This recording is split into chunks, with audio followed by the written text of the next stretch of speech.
Next question po, Ivy Reyes, Bilyonaryo. Good afternoon po, Yusek. Ex-NEDA Chief Winnie Monsod thinks PBBM's excise tax suspension helps the rich more than it helps the poor. So instead of declaring a national energy emergency, she said we should tax the rich instead. Ano po ang posisyon ng Malacanang dito? Sabi nga po ng Pangulo, nothing is off the table. So lahat po ng suwestyon ay kinukonsidera. At dahil po dyan, at nabalitaan nga po natin ang magandang suwestyon ni dating Secretary Winnie Monsod, inalam po din natin ang opinyon ng ating DepDev Secretary Arsenio Balisacan. Ang kanya pong opinyon at ang aking sasabihin, ang ganito pong klase na pagpapataw ng wealth tax ay talaga pong isang pangarap ng mga ekonomista. And these are his words, and I quote, "Imposing a wealth tax on the super wealthy is an economist's dream because wealth tends to compound. A wealth tax slows wealth concentration over generations. Such concentration translates into political and economic power, leading to market failures, slowing economic growth, and further weakening inclusivity. Implementing or administering a wealth tax is never easy. Most countries that have tried it, such as Germany, France, and Sweden, abandoned it because of its administrative complexity and the low revenue it generated. Moreover, a wealth tax may encourage capital flight, especially when imposed during an economic crisis." End of quote.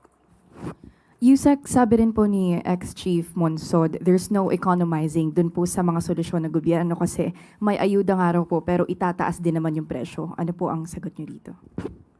Itataas po ang presyo ng Mayroon daw pong mga ayuda na binibigay pero tataas din naman yung presyo ng mga bilihin o ng oil po.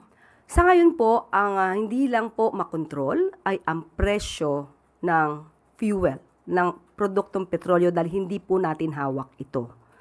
Pero sa ngayon po, ang pamahalaan sa utos ng Pangulo Marcos Jr.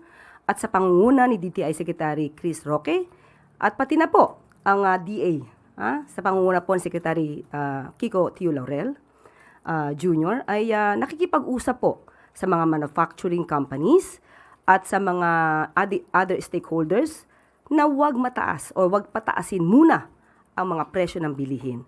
So sa ngayon po ay masasabi natin na ito ang pinakamabilis na aksyon na maaaring gawin ng gobyerno para maibsan ang epekto ng krisis sa Middle East. At sa pamamagitan po nito, alam po natin at alam po ng gobyerno na kahit sa ganitong temporary na mga ayuda natin sa mga kababayan natin, alam natin na malaki ang epekto nito sa kanilang buhay. Sorry po, Yusek, last na po. DOE just said that the government doesn't have the capacity to take over oil retailers, and the president told us yesterday that it is indeed hard to control oil prices. So is the government saying that the admin can only do so much in this crisis? Ang gobyerno po, lahat ng pwedeng gawin within the bounds of law ay gagawin po. Hindi naman po tayo maaaring kumilos tapos lalabag naman po tayo sa ating batas. So kung ano po ang maaari lamang gawin ng gobyerno para sa maibsan ang dulot nitong krisis sa Middle East, gagawin po lahat ng gobyerno.